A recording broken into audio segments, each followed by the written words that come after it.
Fantail goldfish metallic लाल नारंगी रंग और सफेद रंग में पाए जाते हैं। ये मछलियां अंडे के आकार के होते हैं। इनका शरीर छोटा और स्टबी होता है और सर चौड़े होते हैं। गोल्डफिश का जीवन काल 10 से 15 साल तक होता है, पर ये 20 साल भी जी सकते हैं अगर इनको बड़े एक्वेरियम या फिर पॉन्ड में रख के इनका ठीक से ख्याल रखा जाए तब।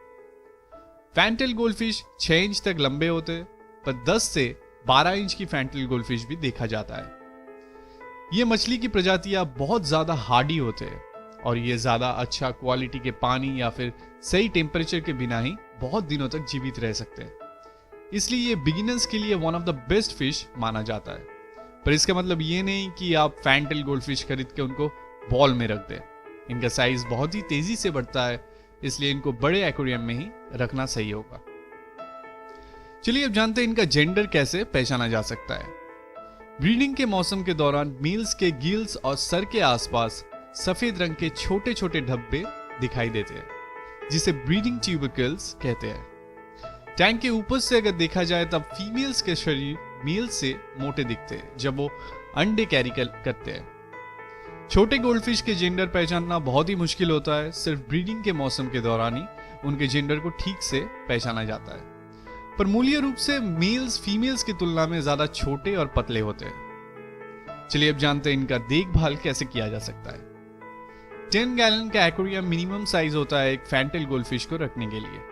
मेरा मानना है 20 से 30 गैलन का टैंक खरीदना ही बेहतर होता है अगर आप इस प्रजाति का मछलियों को रखना चाहते हैं तब। उसके बाद हर एक नई गोल्डफिश के लिए आपके टैंक का साइज 10 गैलन बढ़ाना जरूरी होता है। पर याद रखें हर हफ्ते 1/4 या फिर 1/3 पानी बदलना टैंक का इनको हेल्दी रखने के लिए आवश्यक है। आप इनके टैंक में स्नेल्स को भी रख सकते हैं क्योंकि ये टैंक में एल्गी को कम करने में मदद करते हैं और आपका टैंक नेचुरली साफ रहता है।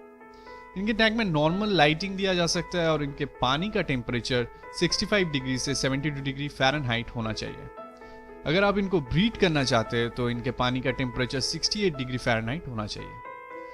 pH 6.0 to 8.0 और हार्डनेस 5 to 19 सही रहेगा। टैंक में पानी का मूवमेंट बहुत ज्यादा या फिर बहुत कम ना रखें। मीडियम वाटर मूवमेंट इनके लिए अच्छा होता है। चलिए अब जानते हैं इनको ब्रीड कैसे किया जा सकता है। एक 20 गैलन का टैंक इनके ब्रीडिंग के लिए आवश्यक होता है। इनका ब्रीडिंग शुरू करने के लिए आपको इनके टैंक का टेम्परेचर स्लोली कम करना पड़ेगा।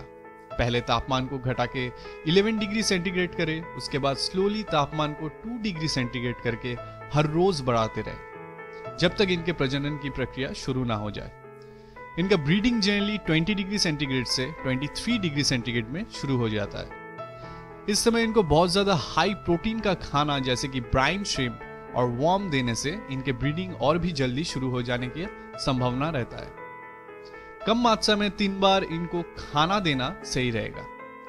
अंडे देने से पहले मेल्स टैंक के फीमेल का पीछा करेगा और यह प्रक्रिया बहुत दिनों तक चल सकता है और इस दौरान इस टैंक के मछलियां काफी रंगीन बन जाते हैं। उसके बाद फीमेल अंडे देना शुरू करेगी और मेल्स उनको फर्टिलाइज करेगा।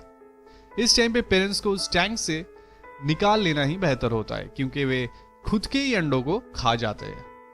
उनके फर्टिलाइज अंडे में से 4 से 7 दिनों के अंदर बच्चे निकल आते हैं, पर यह टैंक के वर्तमान तापमान पे भी निर्भर करता है। अब जानते हैं इनको क्या चीज खिलाया जा सकता है।